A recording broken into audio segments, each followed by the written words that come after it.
Salve galera, vamos chegando em mais um vídeo do canal O Esporte na História e hoje iniciando o projeto Futebol em Histórias. Todo dia 8 de cada mês nós vamos ter um vídeo onde a gente vai comentar alguma coisa, alguma história curiosa do velho esporte Betrão Futebol. Então, se você tem interesse pelo tema do futebol, pelas histórias que marcam esse que é o esporte mais popular do mundo, fique ligado que todo mês a gente vai ter um vídeo específico onde eu vou trazer alguma história curiosa do esporte, do futebol especificamente para você. E iniciando também esse caminho, que nós estamos próximos de uma Copa do Mundo que vai acontecer esse ano, a partir de junho, nos Estados Unidos, México e Canadá, nós vamos ter no mês de abril, no mês de maio, junho e julho, ou seja, 4 meses, o projeto Futebol em Histórias inicia com o especial Copas do Mundo, onde a gente vai abordar algumas temáticas que não são presas ao tema Copa do Mundo, mas que se relacionam com a temática Copa do Mundo dentro da questão do futebol. E hoje, especificamente, a gente vai iniciar falando um pouco de como a seleção brasileira ganhou a alcunha, a narrativa de ser o país do futebol, como o Brasil se tornou o país do futebol. Será que é mesmo o país do futebol? Da onde vem essa alcunha, essa narrativa, essa construção? Isso tem a ver com as Copas do Mundo? É sobre isso que a gente vai conversar um pouco hoje. Então, se você gosta dessa temática do que nós trazemos aqui no canal Esporte na História, lembrando que todo dia primeiro é um vídeo do projeto Esporte em Livros, falando sobre algum livro de esporte. Dia 8 Futebol em Histórias. Dia 22, dia 15, sempre uma entrevista.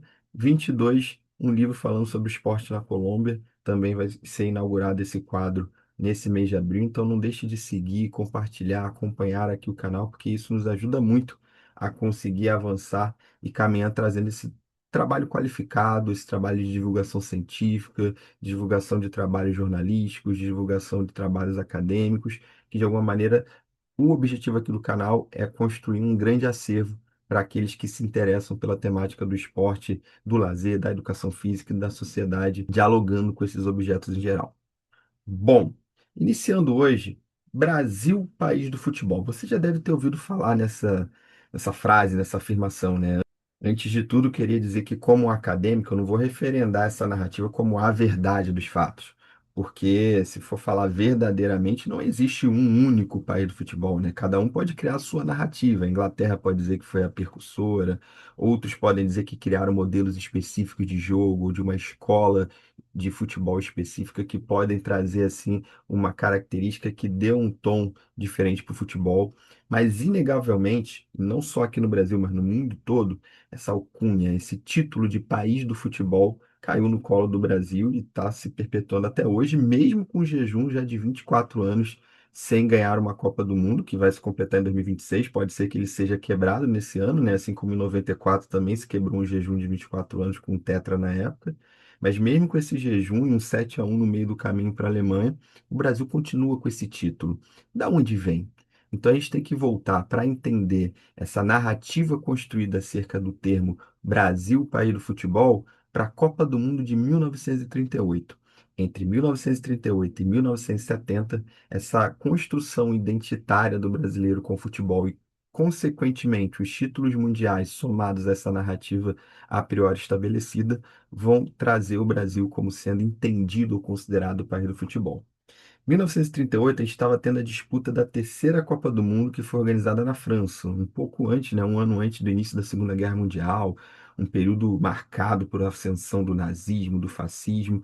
Nazismo e fascismo que já estavam se utilizando, de certa forma, do esporte, mais especificamente do futebol, para suas propagandas políticas. A gente lembra que em 36 a Olimpíada ocorreu em Berlim, na Alemanha, com muita influência do Hitler se utilizando politicamente do evento. Em 34, a Itália de Mussolini já tinha organizado a Copa do Mundo, que ela mesma saiu vencedora, tal como venceria o bicampeonato mundial do futebol em 1938.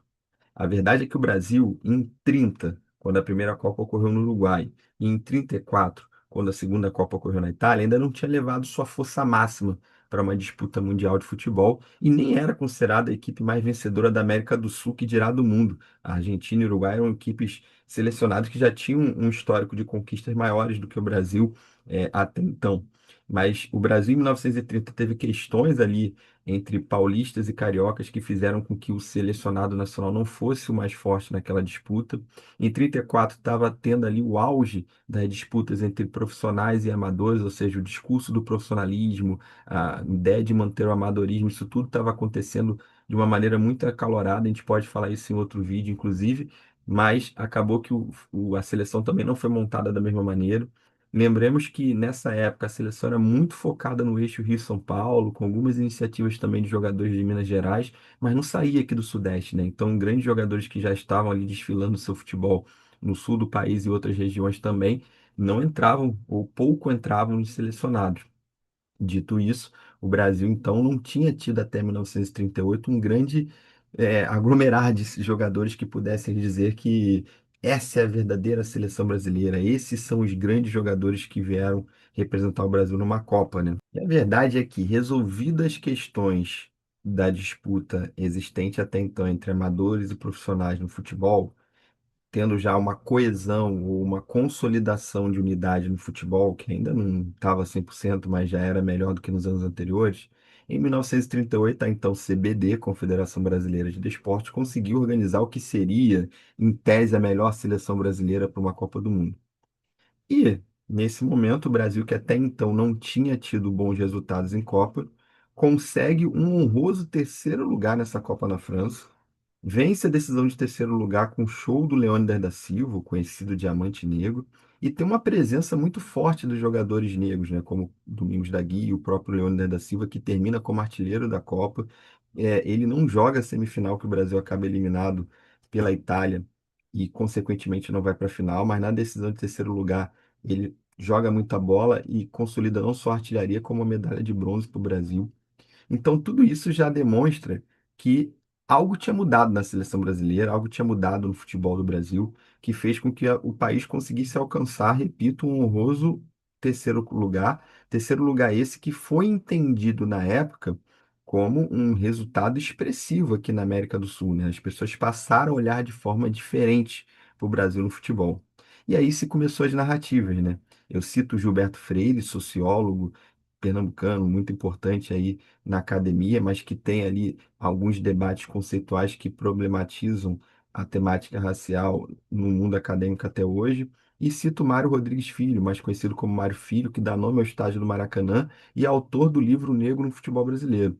Acontece que o Gilberto Freire, que trouxe a perspectiva, né, de uma ideia de democracia racial no Brasil, começava a consolidar essa hipótese muito nesse final dos anos 30.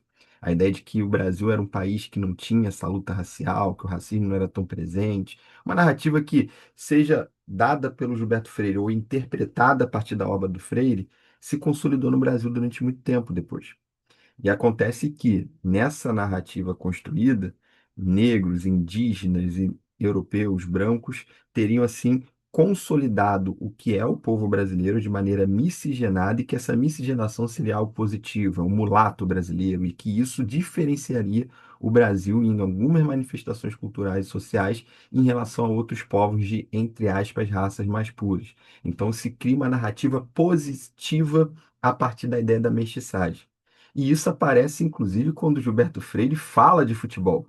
Vou dar um exemplo para vocês, lendo aqui um artigo que ele escreveu no calor da Copa de 38, para o Diário de Pernambuco, o periódico lá do estado que o Gilberto Freire era originário, intitulado Futebol Mulato. Ele começa a fazer comparações do futebol europeu com o futebol brasileiro, a ponto de se definir um estilo de jogo brasileiro a partir da mestiçagem. E valorizar o futebol brasileiro como, remetendo à mitologia grega, como se nós brasileiros fôssemos ligados, devido à mestiçagem, a algo muito mais dionisíaco, ou seja, ligado a Dionísio, enquanto os europeus são mais Apolo, são mais racionais, mais científicos, só que menos inventivos, menos festivos, né? E aí ele escreve, abre aspas, acaba de se definir de maneira inconfundível um estilo brasileiro de futebol. E esse estilo é mais uma expressão do nosso mulatismo. Ágil em assimilar, dominar, amolecer em danças, em curvas ou em músicas, técnicas europeias ou norte-americanas mais angulosas, para o nosso gosto, sejam elas de jogo ou de arquitetura. Porque o mulatismo, o nosso, psicologicamente, ser brasileiro é ser mulato, inimigo do formalismo apolíneo. Aí seguindo aqui mais à frente.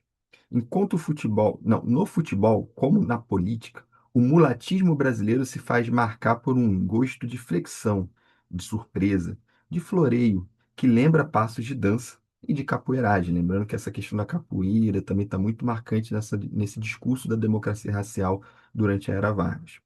Mas, sobretudo, de dança. Dança dionisíaca, dança que permitia o improviso, a diversidade, a espontaneidade individual. Dança lírica.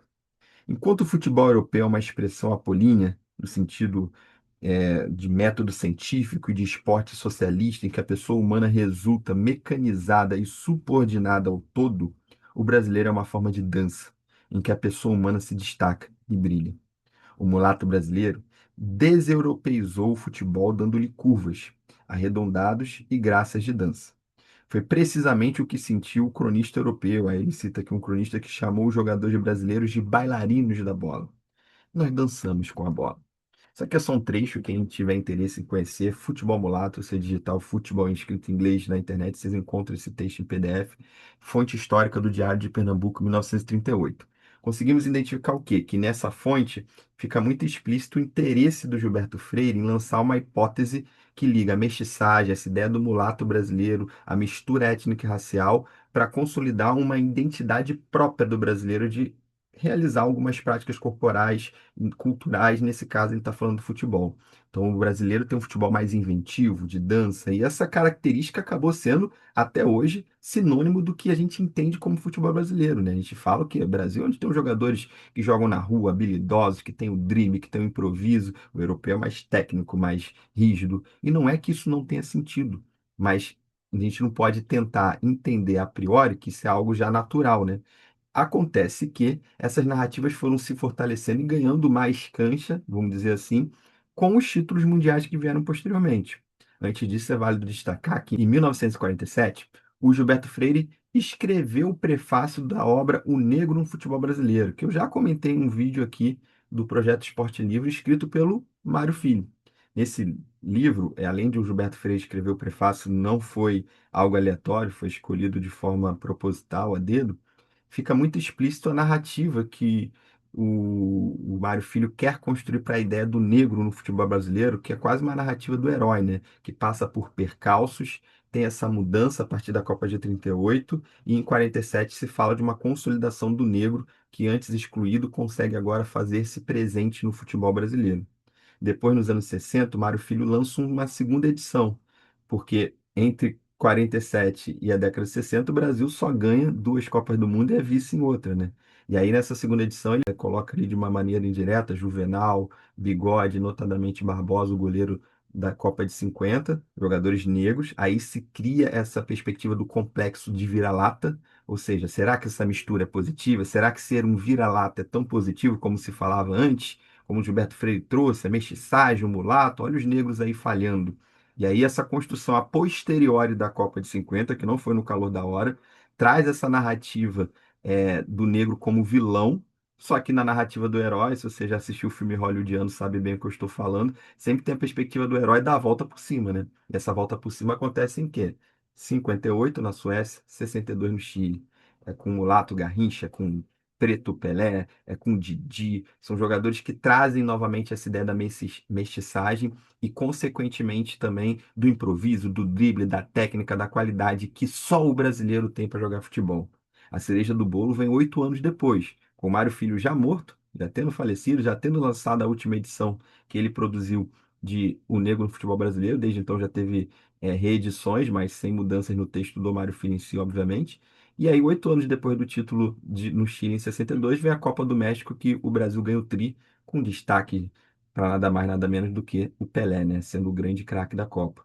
E aí, essa narrativa que começa em 38, com a construção do Gilberto Freire, a ideia de ligação e vinculação a uma ideia de mestiçagem e democracia racial, que vincula isso como algo positivo, atuando no futebol passa por altos e baixos com a perda da Copa de 50, jogando em casa na final contra o Uruguai, mas tem a reconquista, a trajetória do herói, com 58 e 62 com Garrincha, Pelé, Didi e a cereja do bolo em 70 com Pelé.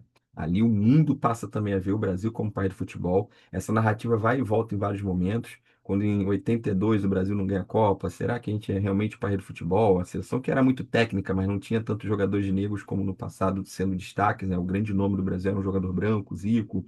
Aí em 94 vence, mas não agrada 100% como sendo aquele time que outrora teria a identidade brasileira, até que em 2002 os Ronaldos e o Rivaldo trazem novamente essa malemolência brasileira e desde então o Brasil está tentando reconquistar isso. Só que até que ponto isso é realmente natural, como se falava, e eu não acredito que seja, ou uma construção social que tem que vir acompanhada de uma maior profissionalização do esporte, de um maior aprimoramento do jogo, das questões táticas e do estudo para além da técnica que os brasileiros por si podem ter do jogo, né, do esporte que a gente conhece como futebol. Então isso é um debate que fica aí para a gente pensar o futebol brasileiro hoje, a identidade nacional hoje. Será que nós somos ainda esse país do futebol? Mas a minha intenção foi demonstrar da onde surgiu essa narrativa, essa construção, não só identitária, mas conceitual para entender o Brasil enquanto o país que mais venceu Copas do Mundo.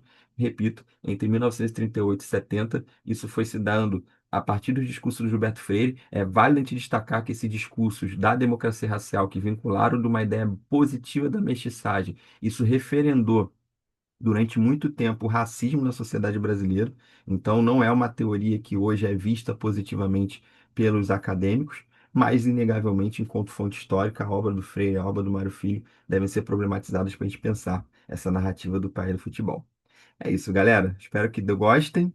Acompanhe aqui o canal, veja os próximos vídeos. Não deixem de compartilhar com seus amigos e amigas que se interessam pelo tema. A gente se vê no dia 15 agora no Esporte Entrevistas. Um grande abraço.